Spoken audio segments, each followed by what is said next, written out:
Welcome back to Talking Europe, where we are this week bathing, metaphorically speaking, in wine, one of Europe's best-known exports, and an industry that has been turned on its head somewhat by the coronavirus pandemic. Now, in just a moment, we're going to be discussing the challenges with a panel of experts. Let's introduce you to them. We have with us a winemaker in the Languedoc region who also happens to be a French MEP, Irène Tolleré, from President Macron's centrist Renew Europe group. We also have, to the top right of your screen there, Herbert Dorfmann, an Italian MEP from the Südtirol region, who's a wine and agriculture expert. He's from the centre-right European People's Party group at the European Parliament, and that's where he joins us from today. We also have with us from Neustadt an der Weinstraße in Germany's southwestern Pfalz wine region, Felicity Carter, who's editor-in-chief of the industry publication Meininger's Wine Business International. Well, I'd like to start off, before I come to our guests, with a few wine facts for you.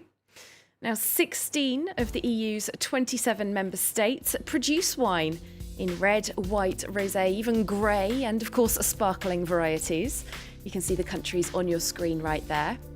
Now, between 2 to 3 million Europeans work in the wine sector, which is also Europe's most valuable single agricultural sector, thanks to wine's hefty added value. And as you can see, the EU's number one producer of wine is France, exporting around 12 billion euros worth of wine each year. So there you go, a little introduction to wine in the European Union. Let's come straight to our guests.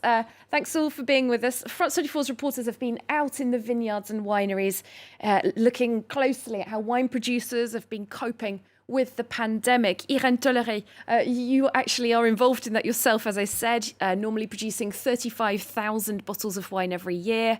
Of course, orders dried up when the hotels, bars and restaurants closed back in March. How have you managed to keep going? Because there have been help and subsidies from France, from the EU. There has been a plan, a crisis plan, but it's not yet inside the cellars at the moment. So it has been voted in the European Parliament at beginning of May, and the wine growers are putting volume for distillation, but nothing is done. So basically, we eat less and we try to cope. It's like when you are in a tempest on a boat, you make it go. And I think that's the big difference with farmers. It's that we just have to go on. So the show must go on. We try to cope. Herbert Dorfmann, you're at the European Parliament right now. Do you agree with Irène Tolleré that things aren't perhaps moving quickly enough for wine growers? Well, first of all, as you mentioned before, wine for the European Union is an extremely important product. We produce in the European Union and we consume, so we drink more or less two-thirds of the worldwide production. So we are the absolute leader in the worldwide wine market. This is, I would say, a difficult moment. It's not a disaster, but it's a difficult moment because we have to remind, before the coronavirus, the wine market and the selling of wine in the European Union and on the global market of European wines went quite well. So we were very successful, and we are very successful. And this COVID crisis created a problem to a certain type of wines, not all wines, because the supermarket sales went on. So the, let's say, cheaper wines, which are mainly distributed via the supermarkets, don't have a big problem. The real problem is that the restaurants have been closed for 2 to 3 months all over Europe. And this created a problem to the high range, so the most expensive wines, so the, let's say, the higher value wines. And this is combined with the duties to the American market and the difficult situation in the Asian market due to the coronavirus. So we have three different problems at the same moment, and this creates indeed a problem, especially who is producing high quality wines who go to the restaurant, who go to the specialized shops, so to the, let's say, highest share of the market. Felicity Carter, of course, your publication covers wine growers all around the continent. Are people concerned that, this could be the nail in the coffin for some wine producers? I must disagree with what was just said. I think that what we're seeing at the moment is a catastrophe. It is an absolute disaster. I've reported on wine for 22 years, and I have never seen such a constellation of dreadful things attacking the wine sector at one moment. In some, the loss of the on-trade is not simply expensive wines. It's also artisanal wines. It's some of the most amazing cultural products that aren't always expensive. And the people who produce the wines that define Europe are actually at risk at the moment. And this is coming on top of the export disaster of the tariffs and the slowdown in Asia. So I think this is an enormous crisis that the wine industry is facing.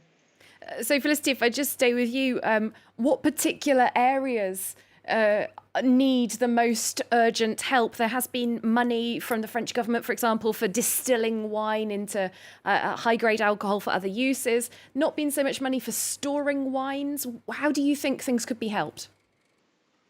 Well, actually, I think those are stopgap measures which are fine, for the interim. But what the pandemic is doing is accelerating underlying weaknesses in the wine sector.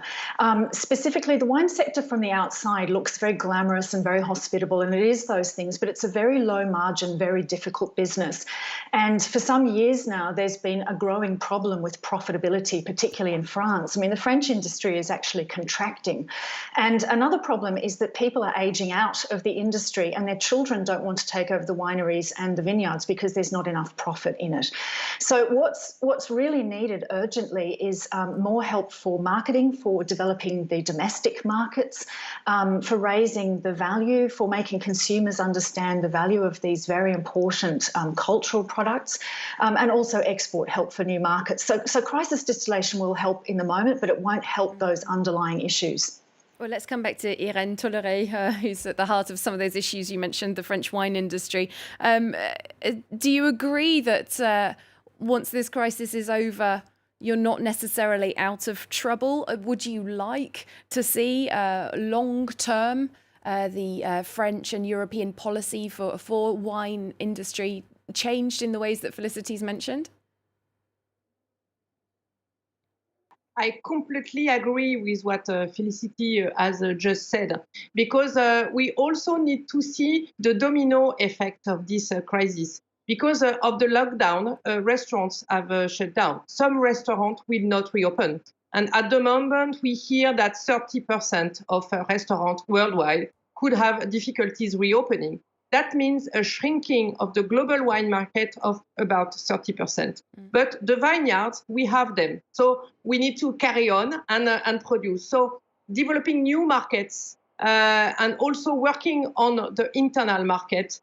Also, one of the lessons of the crisis is the rise of the internet and internet sales, which are very key for all the artisan winemakers. And I'm an artisan winemaker, and I was doing not a lot on the internet. And I know that it's a change of strategy that we all need to do now, because we are not out of the COVID crisis, if I may say so. Mm-hmm. Some countries are still considering new lockdowns. So I think that, as Felicity has said, it reveals weaknesses, and we need to rebuild on our new strengths around digitalization and the internal market in Europe. So I think that is very important for the future, and the future starts now. This helps now, not in 2 or 3 years. Well, coming back to Herbert Dorfman, we've been talking about the coronavirus problems. There are also these tariffs, punitive new tariffs slapped on European wines by Donald Trump in 2019. Do you feel that we should be optimistic about European wine sector at this point, or do you think that really some drastic changes are needed?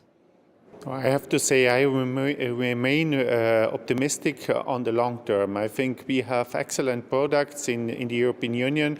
We have high-quality products which are appreciated all over the world.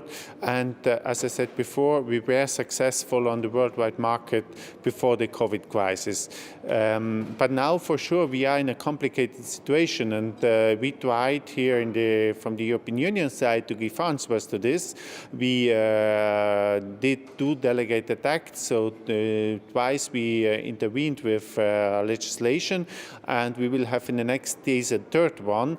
And I agree with who said we need a set of measures. We need distillation, we need storage, and for sure we need to produce less in this year. So we need to find a solution for this very difficult moment, but I'm convinced we don't have a real structural problem. So we sold our wine in the last years better than the years before, and I remain optimistic. I think there will be a time after COVID, and in time after COVID, our wines will be appreciated again all over the world.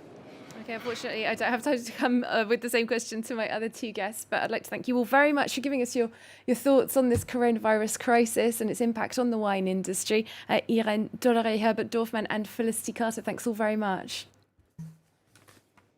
And thanks very much to you for watching this wine special on Talking Europe. I hope to see you soon here on France 24.